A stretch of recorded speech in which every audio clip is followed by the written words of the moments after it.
Namaste children. In this session, the subject which we are going to discuss is about we are not makers of history, we are made by history. I think now you would have guessed what the subject is now. Yes. Now we are going to see the subject history. Now, what is history? History is the study of the human past. To make the study of history easier, it is divided into three periods. That is ancient, modern, medieval. So I think you would have learned in the previous classes. So what is ancient, medieval and modern? So ancient period is said to stretch from the time human learns to write till it was in the Emperor Ashwadhana's death in the year 647 century. So till they will see it as an ancient period. So what is medieval period? So medieval period of Indian history is taken to extend from the year 647 to 1700 century. That is when the Mughal Empire started breaking up and the British they started to establish their power in India. So next is a modern period. So modern period of Indian history stretches from the year 1700 century to till date. Yes. Now let us see the lesson Advent of the Europeans. Now we are going to see the lesson about Advent of the Europeans. So what are the learning objectives? So in this lesson we are going to see the sources of modern India, kinds of sources, archives and Tamil Nadu archives, and Advent of the Europeans. So let us see the introduction. So the Indian history is divided into ancient, medieval and modern periods. So to know the modern period, we have the abundant sources at the international, national and regional level. So many of the foreign travelers, then traders, missionaries and civil servants, when they came to India in the 18th and 19th century, they have left their accounts of experiences and their impressions of various parts of the country. So here we can able to know about their lifestyle and what are the things that happened in the particular period of the time. So now we're going to see about what are the sources of modern India.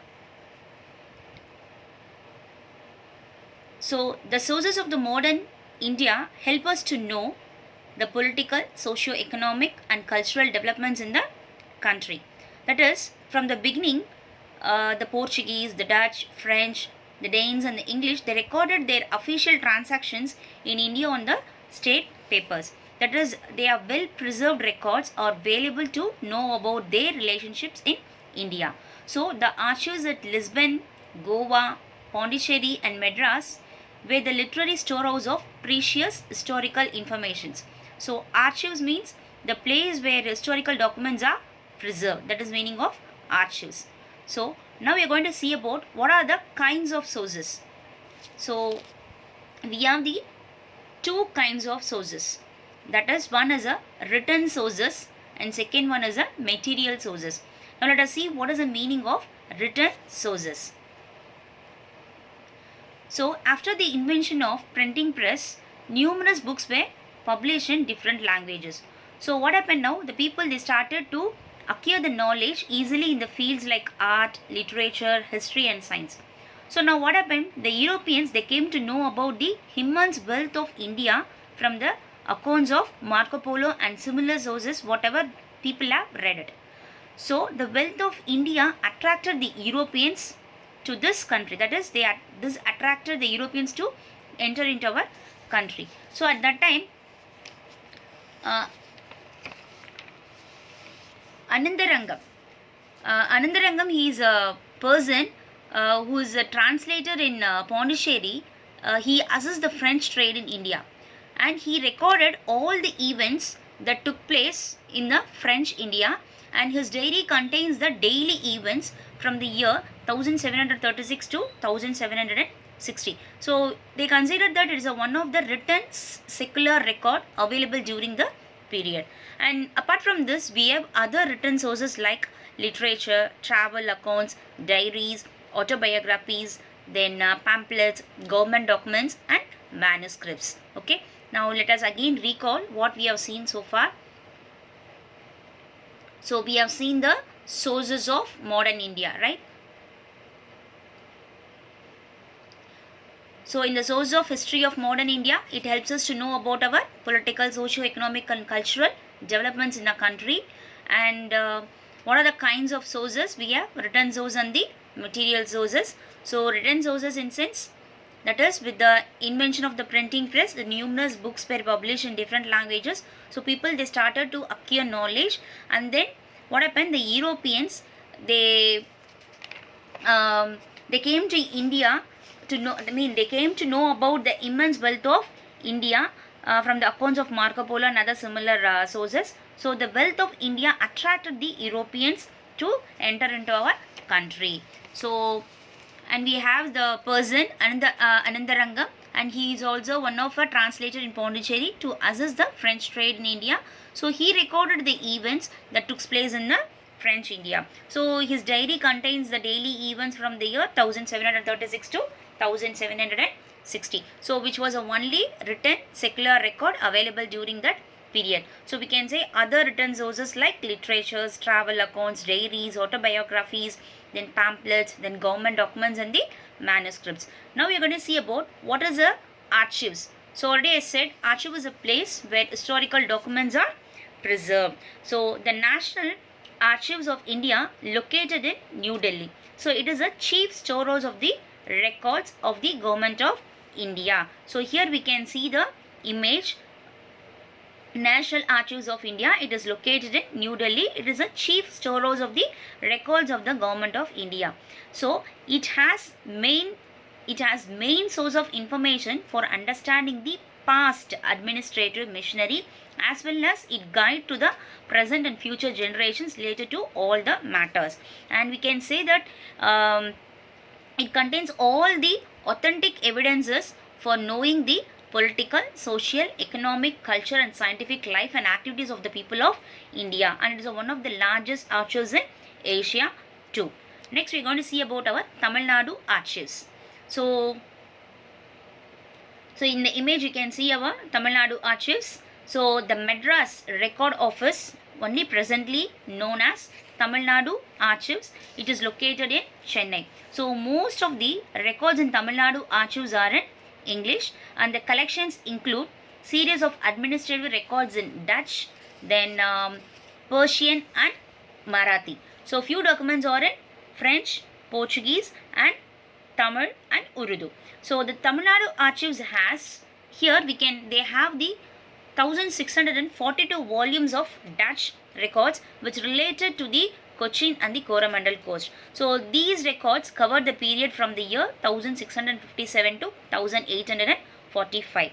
So here at that period, the Dodwell, he prepared with a great effort the first issue of the calendar of Madras records. He was published in the year 1917 because he was very highly interested in encouraging the historical researchers too. So he opened a new chapter in the history of Tamil Nadu archives. So these are all the written sources we have. Next is the material sources. So material sources in sense, many paintings and statues are the main sources of modern Indian history, because from there we'll get a lot of information and achievements of the national leaders and the historical personalities.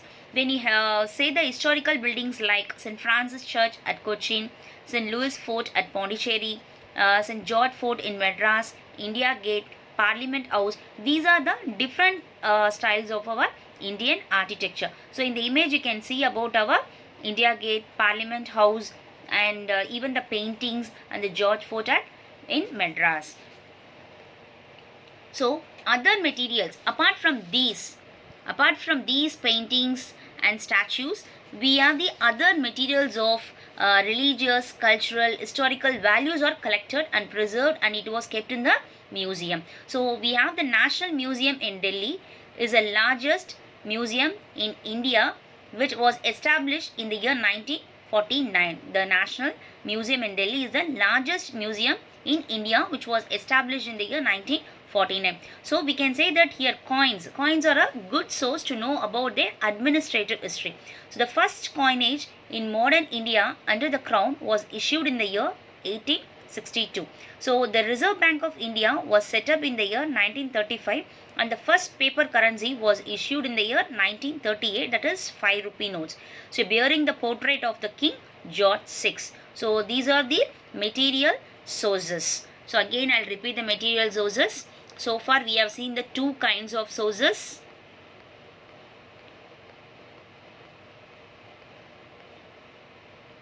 So far we have seen the two kinds of sources. So first one is a written sources, and then so written sources in sense all the literatures, travel accounts, diaries, autobiographies, pamphlets, government documents and manuscripts also there. And also in archives they used to keep all their records of the government of India.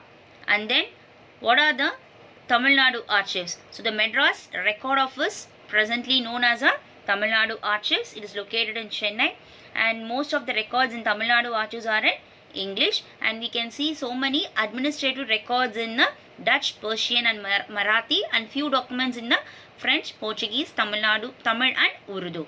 So we have 1642 volumes of Dutch records which related to Kochi and Coromandel coast. Next we have seen about the material sources. Material sources in paintings, statues and coins. So these are the main sources of the modern Indian history, because from there we can get a lot of information and achievements of the national leaders and the historical persons.